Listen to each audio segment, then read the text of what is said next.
Okay.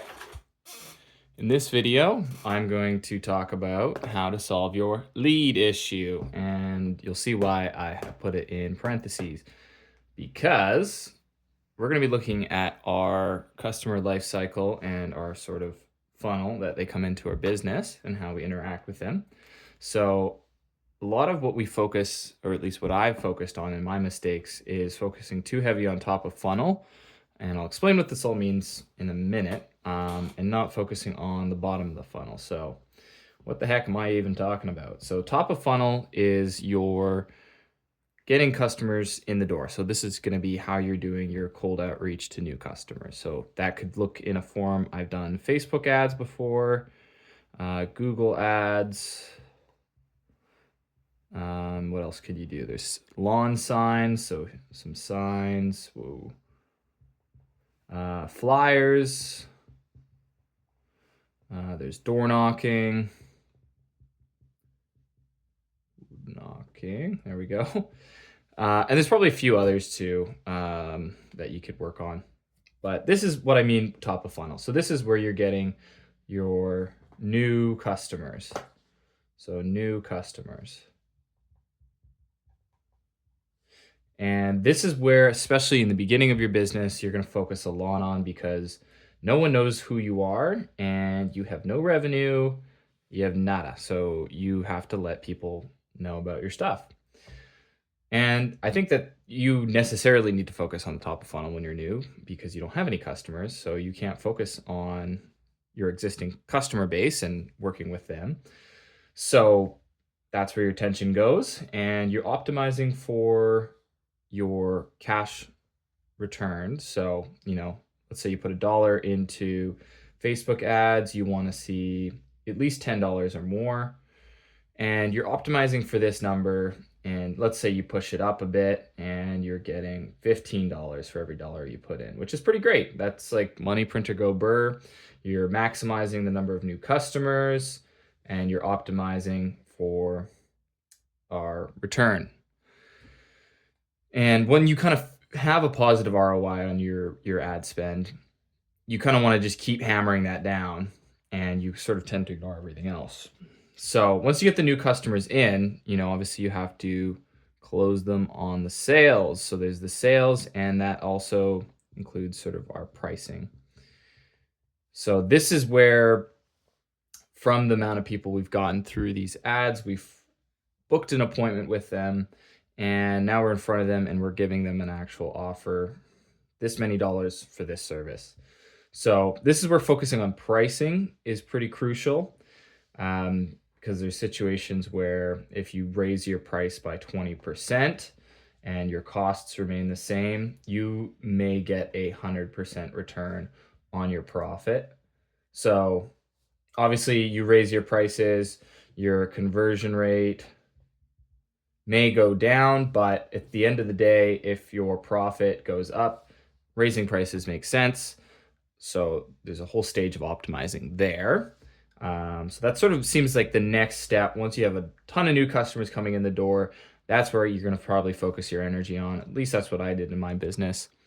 And then once you've gotten those customers, well, now you want them to tell their friends and leave a review. So that's where I find the reviews and referrals come in.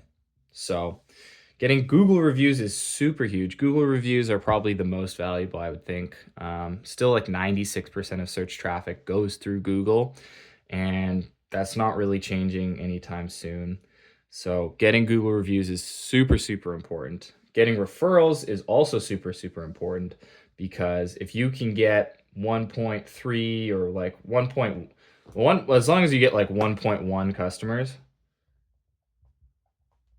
for every customer you acquire, then you're going to be, it's going to increase the back end return on every dollar you spend on your ads, is if you get customers from your existing customers. But you got to ask for this, and you have to do an actual good job. So this is where focusing on your client communication,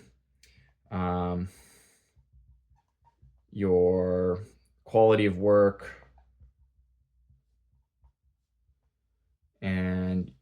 just your friendliness, your vibe, how you interact with your clients, is going to determine if they're going to give referrals. But you got to also ask for it. You got to ask for reviews. I didn't ask for enough reviews, and in my first year, I probably got 10 or 15 reviews because I asked a few people.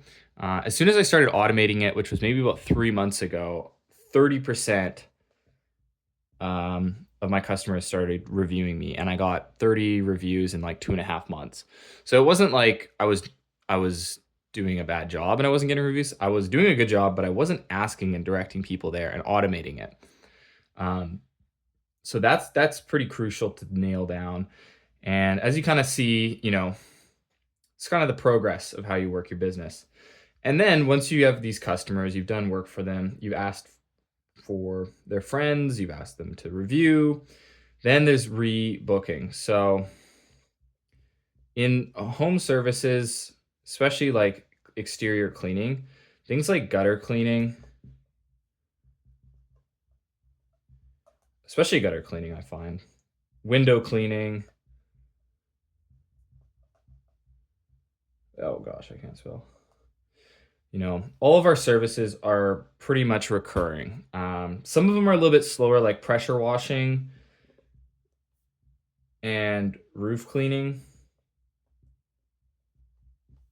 Whoa. These are a bit slower, like maybe every 2 years. But gutter cleaning, window cleaning, like every year, every year, usually, and sometimes twice a year, for some of these services. So these especially you want to focus on rebooking customers. And recently I had a customer who called me back, and they had like a business card of mine, and I had a little written out quote on there. And the only reason she called me back was because she still had that card, and she was like, "Oh, thank goodness I didn't lose this because I really liked your work." And that was the only reason she called me back, was she still had this business card, which that's not a great system. I've also had 3 other customers this week being like, "Oh, add me to the recurring list for getting it done next year." And I was like, "I don't have one, but I really should."